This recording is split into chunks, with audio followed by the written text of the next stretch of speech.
What, however, was the bow technique like prior to Beethoven's time? Only if we know the answer to this can we get to know the entire expressive spectrum which had developed until the end of the 18th century out of the basic musical forms of dance and chant.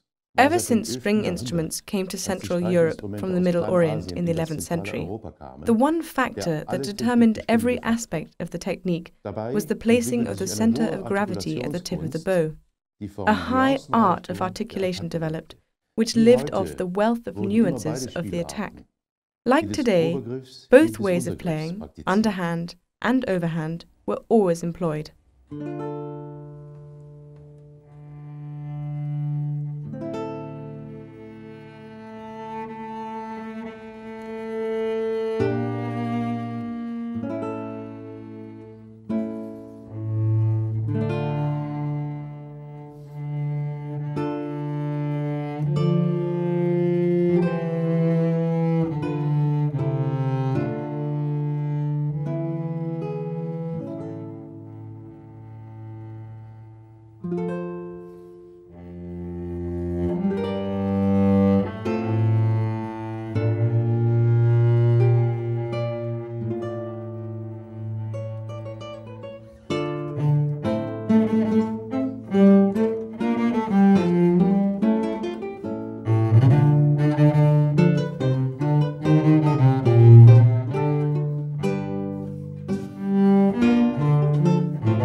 This was a canzone of the Italian master Girolamo Frescobaldi, composed in Rome around the year 1620.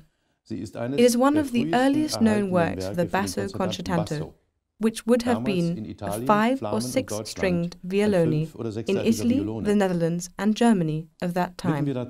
Let us now look at Germany and at Carl Friedrich Abel, an important composer and violoni player in the time of Johann Sebastian Bach. He wrote a solo sonata with 3 movements for his instrument. This sonata gives us an idea of main aspects of the technique of the Baroque, and hence convex, bow. Listen to the second and third movements, the allegro and the minuetto. This is an original composition for the violoni from around the year 1745.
Two examples from J.S. Bach's orchestral music will show us how we can play in the Baroque style with our modern bow.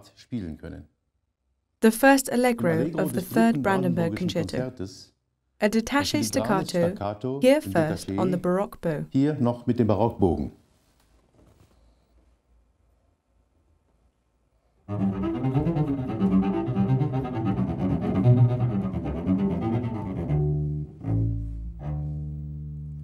And now, compare the same passage with a modern bow. Here it is important to play at the lightest point.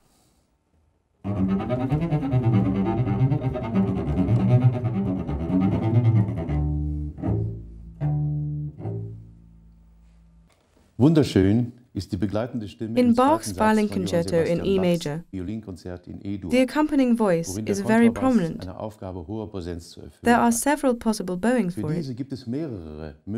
I want to demonstrate the one which I have found to be the best in my own experience. Beste nun demonstriert werden soll.